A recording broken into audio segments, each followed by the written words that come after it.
We're in. Hello and welcome back to the Strength of G podcast. I have Katie McDonnell here with me today. I will do a little intro in case you don't know who Katie is. So, Katie is a professional parkour athlete and stunt performer from the UK, originally a competitive cheerleader and gymnast. She discovered parkour while studying at the University of Southampton, and since then she's gone on to stunt double in major franchises like Star Wars, Marvel, and DC, performing in a range of impressive big budget films. Her credits include Daisy Ridley in as Rey in Star Wars: The Rise of the Skywalker, Angelina Jolie in Eternals, and Anne Hathaway in The Witches. Katie, it's so great to have you on the podcast. Welcome. Thanks for having me here. Your face is just frozen though. I don't know if that's problematic. Yeah, I Oh think no, it's okay. you're back. You're back in the I room. think Don't it's worry. okay. I Press forgot to say, started. one thing I noticed is sometimes the audio is weird when we're recording it, but it always sounds really crisp after. So if it Okay, goes a bit great, weird while we're talking, it's actually fun. great. Well, Good. thanks How are for you having me today? on. That was a very kind intro. It made me sound not too bad, eh? Yeah, it's cool. Some fun jobs. Hopefully they've been fun. I mean, yeah, obviously they Yeah. look really impressive and they're big films, but hopefully they've been fun to stunt on as well, or perform on. hmm Yeah, I feel like I've been through a bit of a roller coaster with doing stunts where when I first sort of got into the film industry, I really loved it and it was so exciting. And then I went through this lull where I actually really wasn't enjoying what I was doing and I just felt like I was getting smashed to bits and my body was in pain. I was like, why am I doing this to myself? But now I'm back in this sort of high where I'm like really loving my job at the moment and really enjoying what I do. So that's Cool. nice. Yeah, that is nice. And I have a bunch of questions actually on all of that. I guess to start with, I thought we'd chat about I've met Katie before and I remember talking about a maths degree. hmm And so you did an undergrad and I think a master's as well in maths. Yeah. I guess two parts to this question. How did you end up studying maths? And Mm. then second question, when you were studying maths at uni, did you already know you wanted to get into stunts? So I actually hadn't started training parkour before I went to uni. I went to uni having absolutely no idea what I wanted to do for a career. I I knew that in school maths was one of my strongest subjects. It probably was my strongest subject. Um, and so I just figured that because I don't know what I want to do, if I did a maths degree, it kind of keeps lots of doors open for me. Like I don't really narrow myself into any box, if that's an expression. I don't think it is, but anyway. Mm. Um, so I decided to do maths. Kind of enjoyed it, to be honest. Like, I guess a bit of a nerd at heart. But it was while I was at uni that I met a group of guys who did parkour, and started training, and then slowly started getting offered commercial jobs. So before I got into the film industry, I had a few years where I was doing commercials, and I guess I realized while I was at uni that actually, hang on, I could probably make a career out of this. Like, I'm getting just about enough jobs coming through now where I feel like perhaps I could do this full time and not start to consider the kind of jobs that a maths degree might naturally lead you into. So yeah, I guess that's when I started to think that perhaps I could do. I didn't actually know Yeah. that stunts was a job option at the time. I remember when I was training in Southampton, one of the coaches at the gym, he said to me like, "Oh, you should really consider getting into stunts." And I was like, "Stunts? Like in the circus? Am I going to be fired out of a cannon? Like, why would I want to do that?" Like, or I was thinking along the lines of like Jackass, like those kind of stunts. And Oh no. I was like, what? I was like, why would you say that to me? Like, what a weird thing to say to someone. Um, and then I guess through doing commercials and things as a parkour athlete, I met guys who did stunts and I met girls who did stunts. And I was like, oh, this is what that guy was meaning when he said I should do stunts. He meant like in movies as a stunt woman. I get it now. Um, I guess it went from there. Yeah. So cool and fun. Like, I guess it's really a nice sort of gentle introduction, like doing a few hmm commercials, seeing what it was like, Yeah. and then slowly understanding what the wider industry was about. Yeah. I actually really missed the commercial days. They were super fun. And Yeah. yeah, I think one of the big differences between doing commercials and doing films is that when you're doing commercials, it tends to just be for 2 or 3 days, sometimes just a day, maybe a week. I think the longest commercial I did was over a period of a week. So you're doing lots of different projects, and quite often you travel around the world for those projects, and you're meeting lots of new people all the time. So Mm. everything's very different. Whereas when you're working on a film, quite often you'll be on the film for 6 to 9 months, working on the same project, which also has its benefits. Like you kind of get really close with the team you're working with. You kind of become like a little family unit by the end. So that's quite fun and quite nice. But I kind of miss that.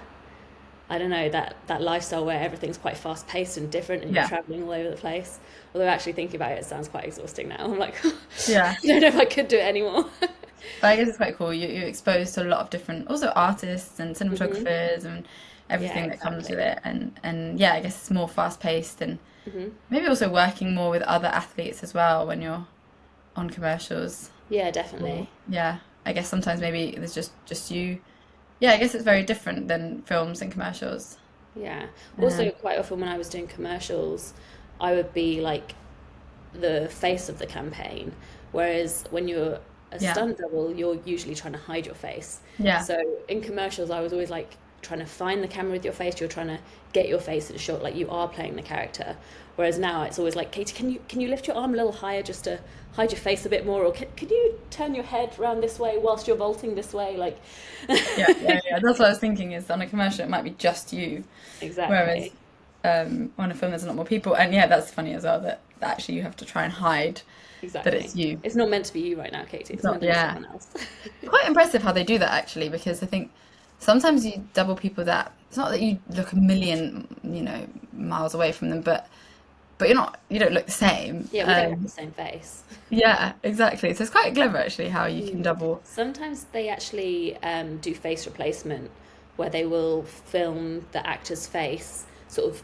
Sometimes they get them to do like a slow pass through the shot of like the path that you took, and they'll have their face in shot. And they also do all this sort of stuff with VFX where they get images of your face from all of these different angles, so they can literally stick the actor's face on top of your face, Yeah. like frame for frame. Because I guess Um, if a stunt is done really well, you shouldn't notice it. yeah, I guess and that's the well, point. also like sometimes it's just not possible to hide your face in the shot. um like a lot of the time you can kind of mask it by turning your face slightly, or like if your wig or whatever can be in front of your face, or say if you had like a long sleeve, you can kind of have your arm up and hide your face. There's all sorts of things you can do to hide your face from camera, but sometimes it isn't possible. So in those cases, either the wrong face is just on the screen for a few frames, which does happen. And my sisters actually sometimes go through and try and find like the frame, like, you can see that's Katie. But sometimes they literally do stick the actor's face on Someone top of your else's face. face. Just no Katie in the film. Yeah. You're not in it. You're not in the movie, Katie. Um, so I guess, yeah, how did you get into stunts from commercials and Mhm. then the transition into like film? How did that happen? So the first film I did was Assassin's Creed. Um, Actually, one of the stunt girls on the Assassin's Creed stunt team had injured her ankle doing. There was this big roof gap. I don't actually think she injured it rehearsing that roof gap, but she was a stunt girl who was willing to do the roof gap. But she got injured, and they needed someone who could come in and do this big roof gap, wire free, massive drop underneath you. And I think they were struggling to find any of the stunt girls on the British Stunt Register who were sort of willing to do it. So they needed to start looking out, and obviously parkour athletes would be a natural place to look for someone who was going to be able to do a roof gap. And there were some guys who I'd worked with before. I know Adam Brayshaw, who was part of Team Three Run back in the day.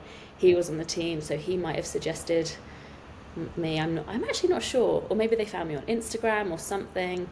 Um, but I got a phone call one day from the stunt coordinator, and he was like, "Hey, Katie, I'm a stunt coordinator working on Assassin's Creed." And in my head, it was still like commercial world because that's all I did.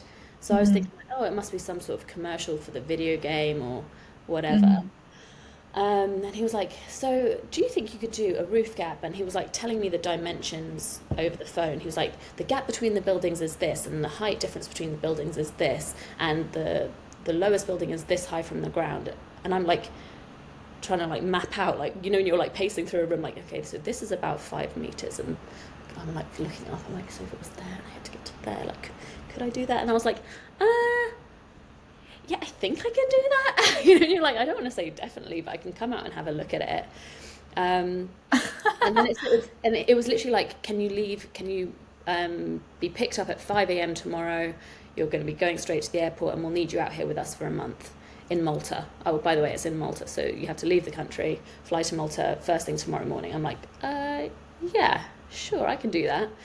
That's funny. So that was kind of how I got into the film industry. But actually, I rehearsed that jump, and it was fine. And actually, I felt really comfortable doing it.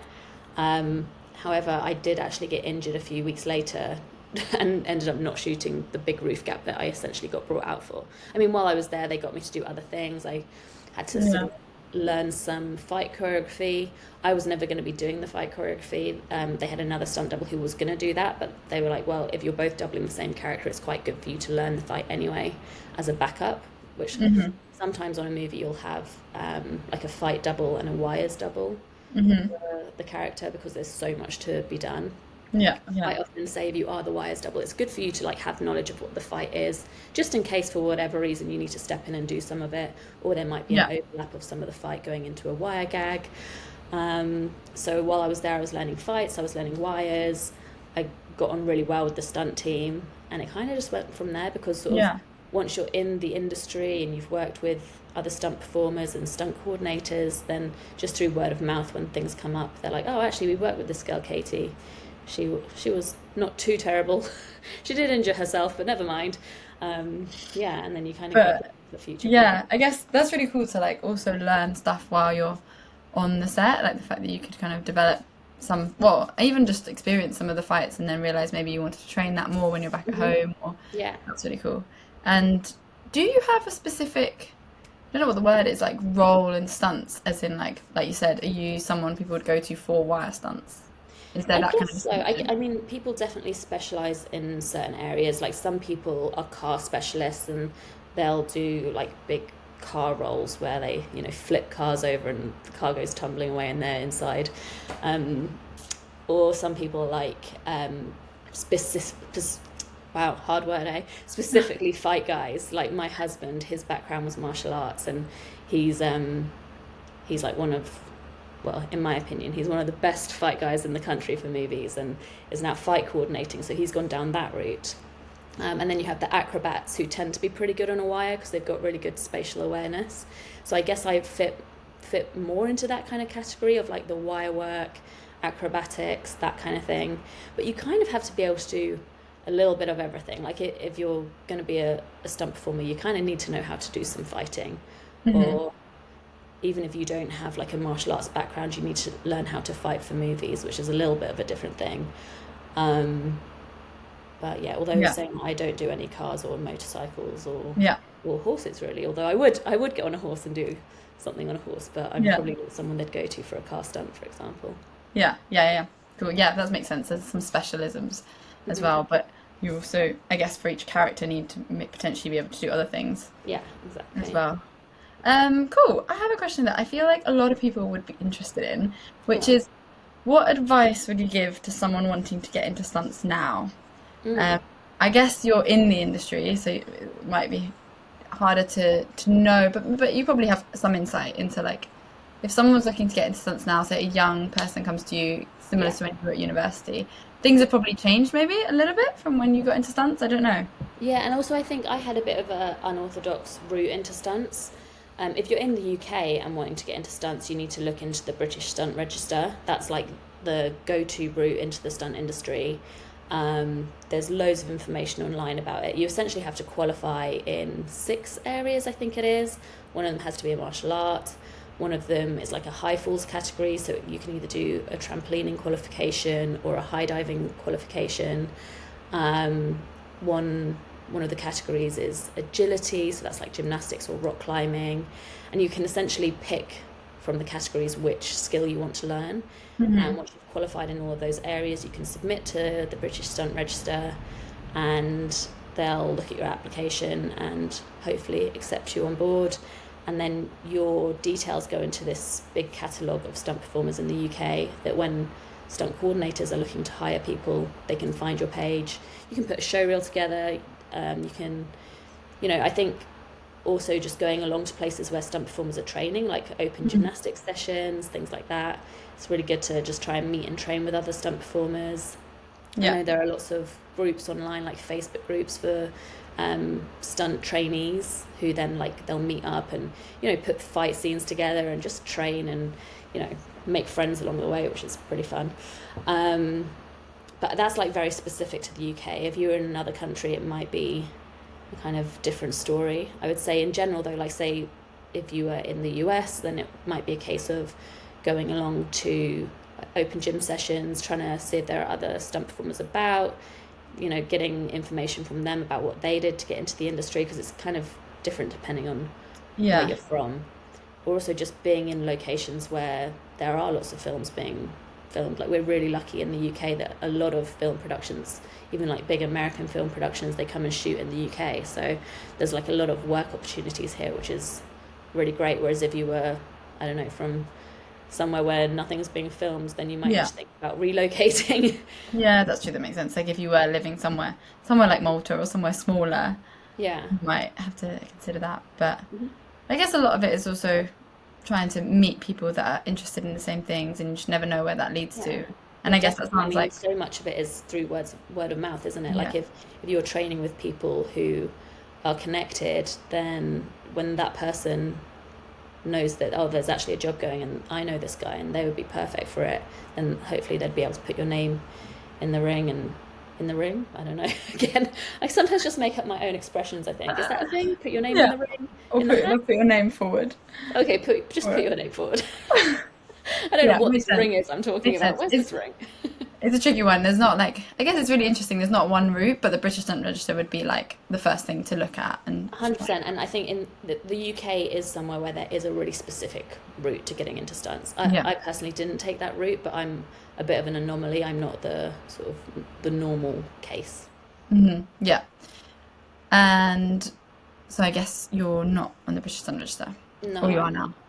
No, I'm not. But it's not like a requirement. It's not that you have to be on this register. It's more that you'll have more job opportunity if you are. I think it's more a case of, for me, I was really fortunate that stunt coordinators found me, whether it was through social media or word of mouth. I think back in the day when I was doing a lot of commercial work, I had a little bit of a higher profile, especially in the parkour world. And so my name did get thrown in the mix very Yeah. often. Whereas if you're someone who, maybe doesn't really have a obvious route in or any connections to getting into it, like my husband, for example, he needed to do the stunt register because otherwise how would anyone know that he was out there with all his talent he had? You still need people to know that you're out there and you have this talent. Yeah. So I think the stunt register is a really good way of literally all of the coordinators, when you get onto the stunt register, will be sent your stunt page, and Yeah. they know you exist, and it's Yeah. suddenly all the stunt coordinators know about you. So Yeah. It's pretty good. what better way in than that? Yeah, it's pretty good. Cool. And I guess in some ways, maybe in this sense, the fact that parkour is quite a niche worked well for you because there probably aren't that many people, well, there weren't at the time many people at a high enough level to perform it in stunts, and even less so women. So probably that niche, Yeah. whilst it is kind of boxing you into this niche, which is parkour, Hmm. that can also work in your favor because then if they are looking for that and that skill set, there's one or two people and that's it that do Yeah, it. and I think I was really fortunate with the timing of it, that back when the guys from Assassin's Creed were trying to find a parkour girl, there really weren't many of us. Oh, there's a squirrel in my garden. Wow. Oh my God, he's so cute. Sorry, he's so distracting. I just have to take a picture of him really quickly. Sorry about this. Squirrel interlude. I'm so easily distracted. Oh my God, terrible. We'll be back. Yeah, I was really fortunate in a way that at the time when they were looking for a female parkour athlete, there weren't that many of us in the UK who were doing parkour professionally. I mean, it's so great now that there are so many more women Yeah. in the sport, but it does mean that the pool's a little bigger. It's a little Yeah. harder to Yeah. get your name out there, I guess. But so that worked quite well for me. Yeah. Yeah, no, it's true. Yeah. It's true. And it's still a small pool, and if people really want to, yeah, there's still not that many women actually doing Mm. it at professional level. So, Yeah. but hopefully more. We'll see. We'll see Yeah, what yeah. happens. Um, there's one I was curious about was like thinking of like first jobs. What would you tell someone getting into stunts to look out for? Is there any like red flags or like 'cause I guess the first jobs they might not be Star Wars, they might be like smaller projects. Is there any obvious red flags to be like, oh, if they don't mention this or they ask you to Yeah. do this? It's kind Um, of a little bit tricky because I know, obviously, when you're first starting out, you may have to consider taking like the smaller photo shoots or the kind of things where, say, if a photographer's come to town and they want to do a shoot just for their own portfolio and they're just paying out of their own pocket, there may be things where the pay's pretty low, but you kind of want to make sure you don't risk getting sort of taken advantage of. I mean, sometimes it is actually nice to collaborate with photographers or videographers if they've got like this project in mind and actually it's going to be good for you because you can get content for your show reel and your portfolio. Then it might be that you decide, actually I do just want to go and collab and do this as like a group project almost where we both benefit from it. But I would just, just be wary of things where, say for example, if there's a commercial and it's a big brand but the pay's really low, and quite often there's situations where the people who are working full time have said like, no, that's too low a rate, you can't be paying that. But then if people are then going to swoop in and be like, well, I'll do it for free, then it actually doesn't help the industry overall in terms of like the wider pool of like parkour athletes or stunt performers. If people are going to sort of be willing to just do stuff for free all the time, that's not great.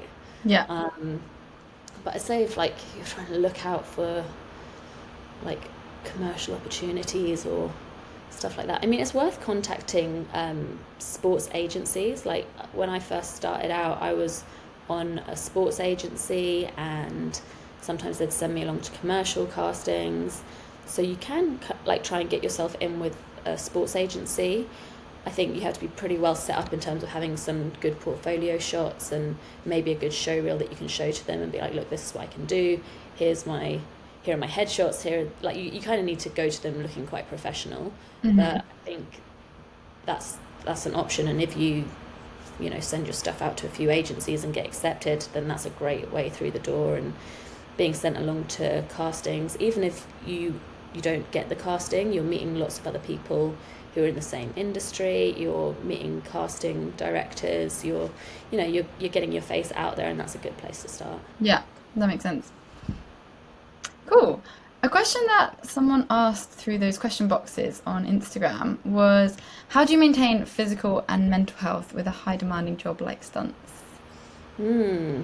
I mean, they're quite like different categories. I think the Mm. physical thing, I do a lot of training outside of work, um, and I see a physio. Like when I have like little niggles that have come up at work, I try and see my physio. Um, he gives me rehab exercises, and I actually do them. Which, I think a lot of the Good. time when physios give people their exercises, it's like, yeah, I might do those for the first couple of days, and then I'm going to kind of, you know, give up Yeah. on it. But I take my rehab really seriously when I've got an injury, and I do put time into that. Um, and generally, I do quite a lot of like body weight conditioning. So stuff that I can even do in my trailer at work. Like sometimes I'll get into my trailer and I've got 10 minutes before I need to be in hair and makeup, and I'll do like a little core workout or something like that just to keep everything strong even when you're working long days on set and don't particularly feel like going and doing a big gym session after work. Hmm. Um, but I mean, injuries are kind of that at some point along the line, if you're working as a stunt performer, you're gonna get injured. It's sort of part of the job, really. But it's just um, as best as possible, making sure you're doing your rehab, you're keeping yourself strong and fit. And then the Yeah. mental thing, oh, that can be a tough one, especially when the days are really long and you're really overtired. I would say that for me, trying to make sure that I'm getting enough sleep is a really big part of it. Um, or Yeah. I don't know. Which I I think guess is that's something. hard if you've got Yeah. 4 a.m. call time or. No, exactly. I mean, sometimes I'm like, it gets to 8 p.m. and I'm like, "Oh, actually, I really need to get to bed right now." But it can be really hard to make yourself think at 8 p.m. I've got to start getting ready for bed. But that's something that this year I've been really trying to improve on, like getting more sleep and drinking more water. That might be more of a physical one than a mental one. But I'd say that's probably something I need to work on more, is the mental side of things. Yeah, Um, because it can be quite exhausting, I guess, because of the long shifts, but also being away, or yeah, to be honest, I actually don't really mind being away. I get on quite well with being away. I don't get particularly homesick. Obviously, I like miss my family and husband when I'm away, but I'm quite happy being away. I think because so much of my career I have been away, it's just Mhm. I'm so used to it. Yeah, like traveling Um, and traveling abroad. yeah, I think the thing that I probably struggle more with is anxiety at work, especially when so much of what you do can be out of your control. And so often you don't know exactly when your big stunt is going to happen. So you've kind of always got it in the back of your mind that, okay, it might be today that I'm being launched into that thing, but it might be tomorrow morning, or it might happen next week. And you're kind of just like, oh, I'm Yeah, nervous, but I'm kind of like everything. just trying to stay calm. I think that Sydney Olsen would be someone really good to talk to about that side of things. I listen to her podcast a lot, and that helps me, like listening to her perspective on things. Sometimes it helps me to just put things into perspective and try and see things in a different way. Um, Hmm. yeah. Cool. Also, just having people around you on the team who are really super chill about stuff. Like I have a guy on my team at the moment who's just really funny, and when I'm around him, I feel like, oh yeah, why am I taking this so seriously? Like we're just making a movie, Yeah, So having yeah, people yeah, like yeah. that around you helps as well. That's great. Yeah, just kind of, yeah, taking a step Put back. things into perspective. Yeah, Like actually, like we're not saving lives here. We're making a movie. So even if yeah, my boss shouts at me today because I didn't do the stunt quite how they wanted, no one's dying. yeah. Yeah, And we'll make another one, and we'll, yeah, yeah, exactly. that's cool. That's cool. Yeah, it is. It's hard to picture how it is on a day-to-day basis. One of the questions, again, someone else was like, "What does your training look like now?" So you Mm. mentioned maybe like short workouts in the trailer, which is interesting. Like, just because I guess when you're on a big film, you don't. It might be a long time, and you don't have time to go to a gym Hmm. really, maybe even once a week. Or Yeah, I think I've kind of changed my training recently to be less sort of heavyweight stuff and more body weight stuff, just because the convenience of it that I can do it anywhere, and Mhm. I have lists of workouts that actually I do with actors. Like part of being a stunt double is that you spend time training your actor, and so I'll put together little 10-minute workouts that I can do with them when they come in to train with me. But then that's quite good because they work for me too, and then I can just have those little short ones where if I'm like, actually I've got 10-15 minutes here, I can do a quick workout.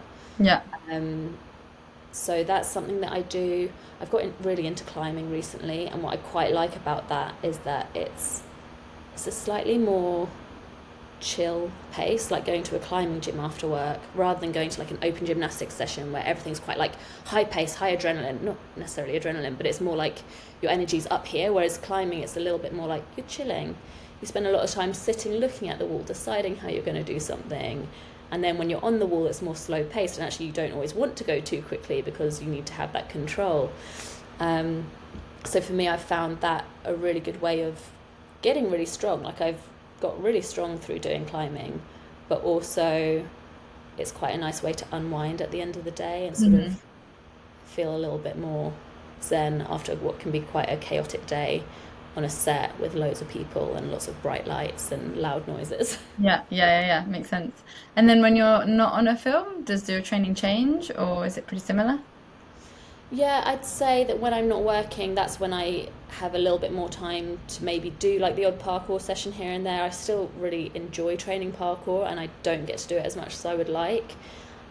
But when I'm not working, then I do find time to do stuff like that or go to more open gymnastics sessions. It's quite hard after work to try and get to an open gymnastics session, especially because a lot of them will finish at 10:30 at night, and if my call time is 5:30 the next day, then I can't be getting home at Yeah, 11, half 11, and expecting to wake up at 4 in the morning to get to work.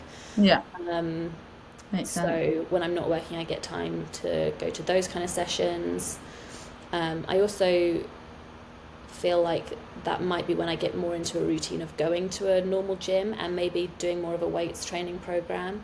Hmm. Um, because I find it quite hard when I am working on a movie to have like a really consistent gym program, especially like a weightlifting program. It kind of just doesn't work if you're doing like a little bit here and then a little bit the next week. It's all a Yeah. bit too scattered. But if I know that I've got 2 months off from movies, then I can really get into a program, which is Yeah. quite nice.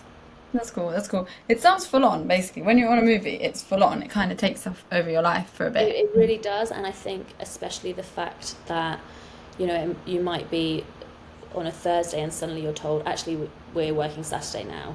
And you're like, oh, so I guess I cancel all my plans for Saturday then. So you can kind of feel like Yeah. they kind of own you for that period that you're working on a movie. And even with us trying to record this podcast, I know that we were meant to record one evening after work one time, and it's like, well, actually, we're going into overtime now, so I'm going to be at work 2 hours longer than I was expecting. So Hmm. I've got to cancel my plans for the evening. So Yeah.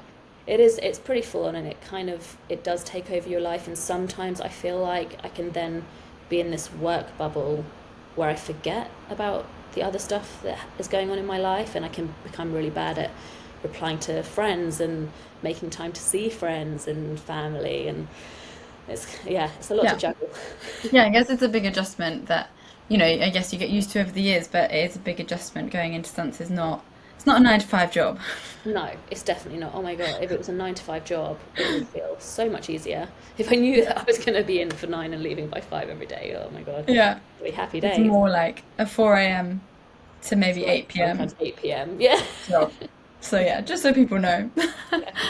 Um, Another question someone asked was, I feel like it's similar but to what I asked, but let's see if it's different. Are there any long-term effects on the body from parkour, and I would add maybe also from stunts, that you didn't expect? Mm, I would say that definitely spending years jumping on concrete has affected my body in some way. Um, I don't know which of those sort of long-term wear and tear injuries are directly due to parkour, or which are things that just generally being an athletic person and training a lot have cropped up, or things like I struggle a bit with my Achilles, but then I know that my my grandma has issues with her Achilles, so maybe that's more of a hereditary thing. Maybe I just have short Achilles, or maybe it's that they've taken a bit of a pounding. Like it's Hmm. hard to tell exactly what comes from where, but I Hmm. would say that in general, I would say that my body's taken a bit of a beating. I have quite a few sort of long-term niggles that crop up from time to time, Hmm. but they don't stop me from doing anything really. I would say that as long as I, rehab them, Hmm. stretch regularly, stretching's a really big one, um, then I kind of get by. But I Yeah. do think that people need to take care of their body. And if you're doing parkour and have this sort of attitude of, I can take all of these really high impact drops and expect to have no consequences later on in life, then you're kind of daydreaming really. Like your body is taking a lot of impact, and that is going to have an effect. So look after yourself for sure. Yeah. Yeah. That's Um, cool. But they don't necessarily hinder you they don't stop you doing anything. They just might be in the back of your mind, and sometimes they're more present than other times, but yeah, you for can kind of sure. manage them. And you have to manage them, as in like you have to also work on it, like you say, and see a Hmm. physio or do the Yeah, rehab or have a sports massage or yeah. stretch, stuff like that. Yeah, and I think there's no denying that a lot of stunt guys you see like later on in life, and they have like kind of like stiffer necks and things like that. Like it's not like you can completely avoid coming out of a career in stunts and have like no long-term things that you're going to have to deal with. Like that is sort of part of it, but you can kind of minimize that as much as possible if you're just Hmm. sensible and look after yourself. Yeah. I have a big question again that someone asked that I almost feel bad asking you because it's a big question. But let's see. Let's see. So, as someone who has long-term experience inside parkour Mhm. and the culture, what do you think both men and women can do to make it a better space for women? To make it a better space for women, I think, to be honest, I think most of our community now, like that I experience, do make it a really nice space for women. I I completely get that other people around the world and in other cities even have had a different experience. Um, But for me, I feel like I've always been really fortunate. I feel like all of the guys that I've trained with have made it a really welcoming space. I've always felt really encouraged by the people I was training with. I've never really felt too much like I was being treated differently. I think maybe very early on, I found that people had lower expectations for me than they did for the Mm. guys. So maybe that's something, I think that is actually something that's slowly changing over time, but that's Mm. something that could still be worked on, like not overly babying women in the training group. They don't Yeah. necessarily need like their hand being held more so than a guy who's trying the same thing, you know? Yeah. Um, I can see for that. ex- I can see that definitely. yeah, I feel like for me, for example, one thing that has just come into my head was that when I was learning to cork, the guys around me were very, I mean, this was back in 2010 that I was trying to do this. There weren't many women in the world who could cork at the time. So I get that when I said, like, oh, I'm trying to learn corks, they were a bit like, whoa, okay. And it was sort of made out like, well, good luck with that one. So in my head, it became a big, scary thing. So a cork was programmed into my head as big, scary move. People don't really expect you to be able to land this. So every time you go for one, you should probably feel a bit scared. And I do even now. It took me 5 years to land a cork, but that like, I landed my first cork in 2015. So I've been able to cork for 10 years, and still, every time I go for a cork, it's big scary move because people didn't expect me to be able to do this when I first started learning. So it's always going to be scary in my head now. So I think Yeah. maybe guys being wary of if they make out like, whoa, okay, oh, like that would be like big and scary if you manage to do that. That can actually like be something that can then be programmed into your head long term, which isn't Mhm. actually helpful. I Yeah. think sometimes it's not done it. In fact, I don't think it's ever really meant as like a, whoa, God, you shouldn't be trying that. It's more like, whoa, that would be impressive if you can do it. There, I think they almost think they're being like, whoa, I'd be really Com- impressed if you did that. They think they're being Yeah. encouraging, Yeah. And but actually complimentary. sometimes it's just like, oh, okay, they actually don't think I could do this, Yeah. and then it just kind of changes how you feel about things. So maybe that's Yeah. something that guys can be aware of, Yeah. but Yeah, it's yeah. super interesting because actually in a sport like parkour, something I've realized as time has gone on is like it's so diverse and actually like I really can see myself doing this for a long time, but it will change. Hmm. And like I look at other people, not necessarily much older than me, but just who move in a different way. And there's lots of ways of moving that can be really low impact as well. Yeah. So even a woman coming into sport or a young girl coming into the sport, even if they might not go for the big jumps that a guy's going, but they might get really good at something else, or they might Hmm. be really good at flips already. And so they just because they maybe are new doesn't mean they already don't have like a bank of experience behind them. Yeah. They might be new to parkour, but they might actually be very skilled at something. Yeah. And there'll probably be some things that they need to learn, like how to Hmm. land accurately on a wall, but they might actually really be quite good at flips, and so then a cork isn't so far-fetched, or whatever they're Yeah. working on isn't so far-fetched because that person actually has done 10 years of gymnastics Yeah. or something like that, or tricking or tumbling. And it's just interesting. I think it is quite easy to assume, and maybe you see this is true of guys as well, but maybe you see them do like one precision jump and they don't land it that well, and you're like, oh, they must be a beginner, they must not be very good. But actually, Yeah. they might just not have done precisions to a wall, but Yeah. they might be an amazing hurdler. Hmm. Like you just don't know. Yeah. And actually, parkour has so much room for variety, which is really nice. Hmm. Like they might probably teach you something as well, and vice versa, 100%. which is actually a really cool thing of parkour. Like you can learn so much Yeah.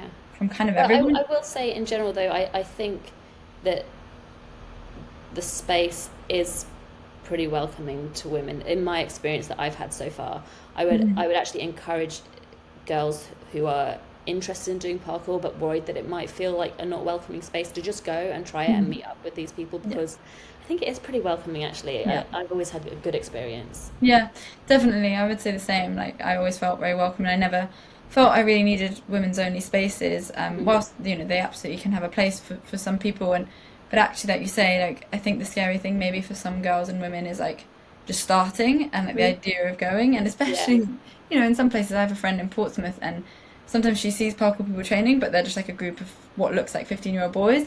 Like Yeah. that's quite scary to just, as she's Yeah. 30, so it's like quite scary to just walk up to them. Yeah. 100%. Even they are probably like really welcoming, Yeah. but more so if you look up, online, you can find either classes or groups that are training. Hmm. Like you say, actually, the first time will be a bit intimidating, but actually, usually everyone's very chill and just excited that you're interested in this Yeah. sport that they're interested in. Hmm. So it's pretty cool. Hmm. Um, oh, I had a question that popped to my mind and I forgot. Oh yeah. I was gonna ask. We've talked a lot about stunts and parkour, but Hmm. you have hobbies outside of that as well. Sometimes, I guess, when Climbing's you're the not. big one at the moment for Yeah, me. yeah. But also, I remember like a lot of house renovation projects. There used to Oh, be an yeah. Instagram account. I don't know if you still have it. If it's still I have the active. account, and do you know what? I keep on thinking like, oh, I really need to go around and like take some photos of the little DIY projects I've done and start uploading it to that Yeah. again. I love doing house stuff, like not housework, like DIY things. And actually, to be honest, I don't really love doing the DIY, but I love like the before and after and the satisfaction of being like, I did that. Look how much better it looks. And for me, what a space looks like completely changes how I feel in a space. Like I'm Mm, really susceptible to that. Like if a space is like, I don't know, like arranged in the right way and the colors are a certain way and things, I don't know, it can completely change whether I feel like super calm in a space or like kind of anxious in a space. mm. So I really love transforming my home to feel like really homely and really like a place where I just feel like I can get home at the end of a long day at work and be like, ah, I'm Yeah. here, I'm home, and I love my space. Yeah. Yeah, that's fun. That's fun. I can relate to that. I love houses. I haven't bought my own, so I haven't like been able to do as much as I'd Yeah, like. it's tough when you don't own the But place that you can't do everything yeah, you want to it. but I have this little kind of not mantra, but like thing of like I really like walking into like my bathroom and it feeling like a hotel, or even my Yeah, bedroom and it feeling like a hotel, as in like just yeah, like everything's tidy and I just yeah. feel like I can like relax. And Hmm. yeah, sometimes I worry. I'm like, is this like really obsessive? But I'm like, just it's just making the space nice, and like Yeah, not everyone has to want that, but for me it helps to feel more relaxed if I walk yeah, into a definitely. space and And it's with the like, DIY side of things, I feel mm, like, well, first of all, getting people in to do DIY for you is just so expensive. It's ridiculous. And a lot of it is really not that hard to do. Like, I think before owning my own place, I kind of felt like, drilling into a wall, like, well, I'd probably have to get someone round if I needed someone to drill into a wall. And it's so easy to use a drill. Like, why in my head was it like, oh, I'd need to get like a handyman round to do that? No, you really don't. And we've got mm, YouTube at our fingertips. Like, you can learn so much on yeah, yeah, YouTube. yeah, And there were just so many things where I was like, oh. And it starts off as something as simple as like, oh, I can put up a shelf on my own. Well, maybe I can do this paneling on my own. Maybe I can get a miter saw and like learn how to cut corners and like do all of that stuff. And suddenly you realize that a lot of it isn't that hard. Like some things you do need a professional to yeah, come in and, do their thing because they're professionals for a reason. But there's so many things where it's like, oh, I can do that myself, even if it's as simple as painting. Like painting a wall, like there's a lot of prep that goes into it, but none of it's hard. You just mm, have to do it. yeah, And it's so satisfying then, like sitting back and being like, I did that. yeah, yeah, yeah. Do you have anything at the moment you're working on? Our thing at the moment that we're doing is our kitchen. And actually, what we did with the kitchen was we moved into this house a couple of years ago, and they had this kitchen that had really recently been put in, but it just was not the style that I like at all.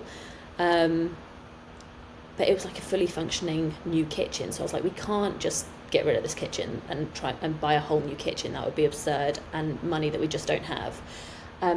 Instead, I decided to sand back all of the doors, put my own paneling on them, get handles for the doors, do cornicing around the top of them so they look more like traditional rather than just completely flat.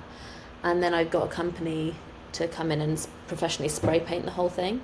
So it just looks like a completely brand new kitchen. But Nice, it's just the like same yeah, kitchen. But doing stuff like that, like, I love yeah. that. Seeing that So just transformation. Like, I can't believe it's the same kitchen, but it literally is the same kitchen. Just and with, getting someone in to spray paint it because then it just looks clean. Like that's not something you can do. yeah, well, actually, we had a place up in Sheffield before, and that one I did Mm. paint myself, and it was pretty good. Like it's a specific paint for kitchen cabinets, and you can do it yourself. But I feel like because we know we want to be in this house for a bit longer, and we just wanted it to be like super slick. Like with Yeah, this company, when they come in and spray it, it's as if they were always made that color, and yeah, it's almost like got like I don't know, like some sort of varnish over the top, so it feels super strong. Like I feel like even if I like went to scratch these doors, it wouldn't chip. yeah, yeah. Whereas the ones you do yourself, you might need a little touch up pot of paint just in case. So yeah, we just And got to go in to do that. final question. What happened to the gym? Because I remember you had a really fun, Mhm. Bulldog gym? Yeah, Bulldog Gear. They Bulldog gear. they supplied the stuff for my gym. Oh, I And that really was miss my Reading gym or so Sheffield? much.